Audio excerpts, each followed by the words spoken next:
The second story in the Penguin science fiction omnibus, edited by Brian Aldiss, is Lot by Ward Moore. This is a story of a family fleeing a nuclear strike on Los Angeles. They want to beat the panicked rush to the hills, get there first, and establish a place where they can kind of live and survive. The story is written from the perspective of the husband and father of the family. He has provisioned their station wagon with all of the things he thinks they'll need to survive long term out in the wilds. So, no tin cans, no sacks of rice. He has got books on how to trap and how to fish and how to live long term out in the wilds in a much more primitive style than obviously they do in civilization. And his view is that the post apocalyptic world is going to be a harsh and lawless one.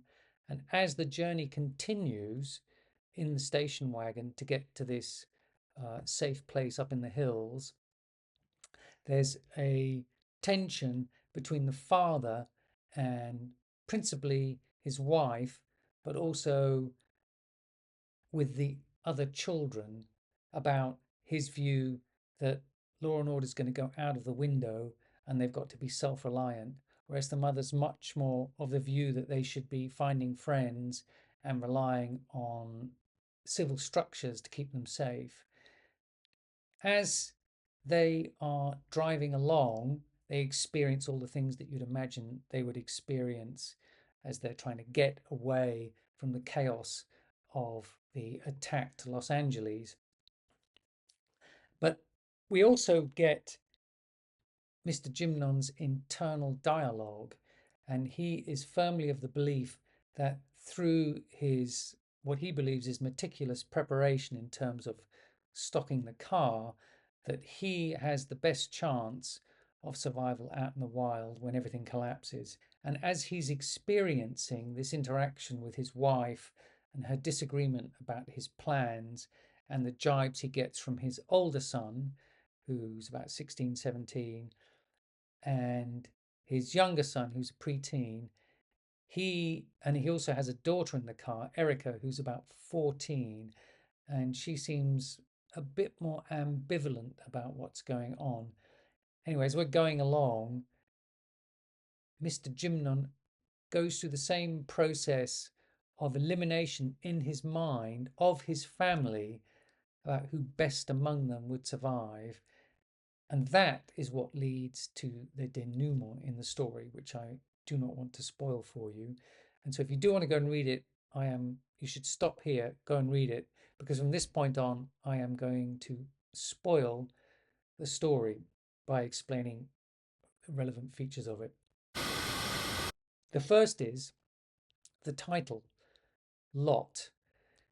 Now, this must refer to the story of Lot in the Bible. I think it's in the book of Genesis. And Lot was in Sodom and Gomorrah and had a couple of angels come and tell him to get the hell out of there quick. And so he did with his wife and two daughters. And I think, as everybody knows, as they were fleeing, they were instructed not to look back. His wife looked back, turned into a pillar of salt, and then the father and the daughters got away. What I did not know until now was that the father and the daughters took refuge in a village, and then they went up into the hills into a cave, and the daughters got him drunk, seduced him, and I suppose in effect raped him, and both became impregnated. And they did this because they wanted to perpetuate the race that they were part of. And this is a kind of what happens in the story, obviously, as I will now tell you, is that in the final scene in the gas station, when Mr. Gymnon finally brings the car to a stop, he's been driving for ages, and his other family members have been complaining bitterly that they need to go to the toilet, they need to have rest, they need to unbend from being cramped in this overly stocked vehicle.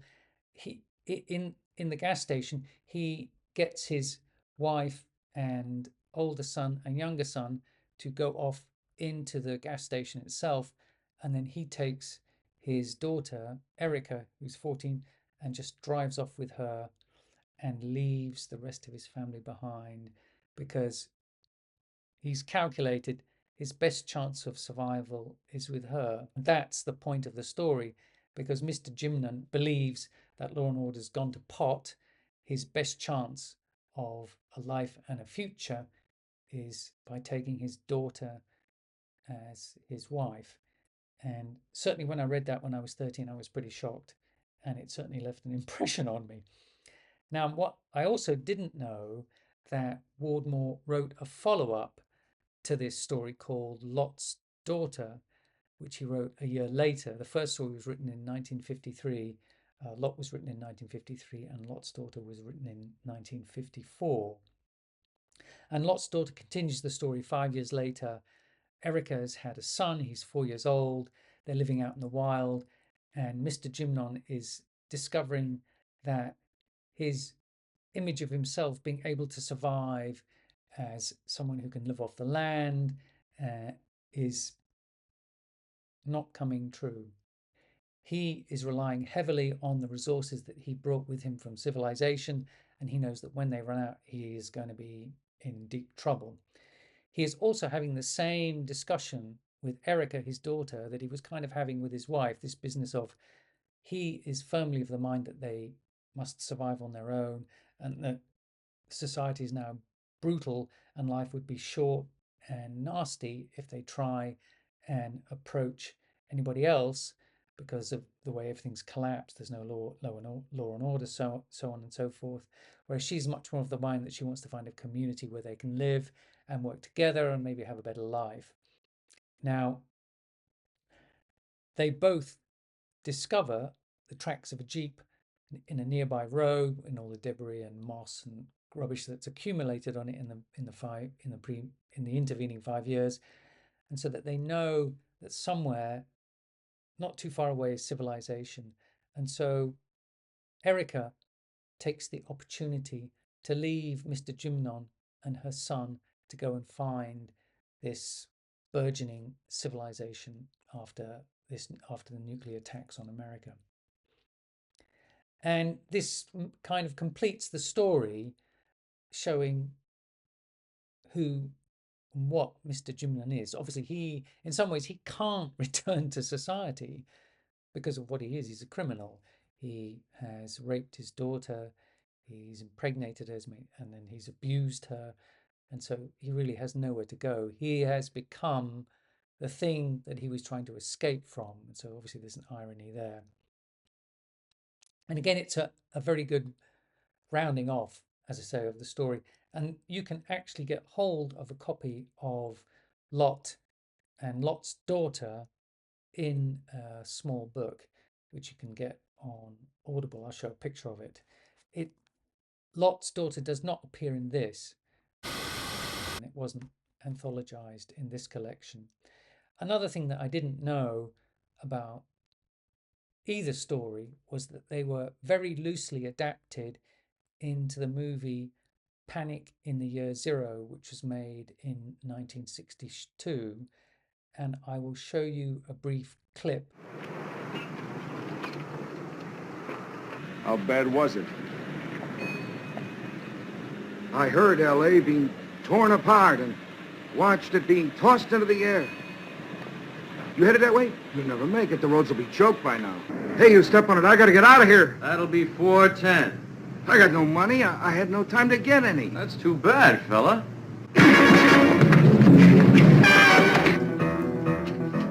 The movie does not tackle child abuse, incest, and rape. Instead, it externalizes the problems within the family and shows how the family copes with dealing with a gang, dealing with the issue of trying to get petrol at a petrol station, dealing with blockades on roads. And in fact, the daughter does get raped, but not by her father. The daughter is much older in the film. She gets raped by the gang members they encountered earlier.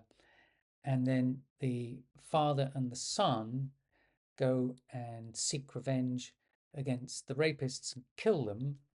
And then a third member of the gang comes to try and find them, and he is killed by the daughter. And so the film gives a very good impression of, the complete collapse of society, and everybody behaving in a very primitive, bestial way. I should also say that they also find a woman who has been used as a sex slave, and they rescue her. But finally, they encounter some soldiers, and they're able to get back to civilization. And in the movie, there's no credit given to Wardmore's stories, and I can understand why, because it's a very loose adaptation of these two stories. It just takes some of the elements, but not the core of the plot. Anyway, that's the second story in the Penguin Science Fiction Omnibus. It's very good. I thoroughly recommend it.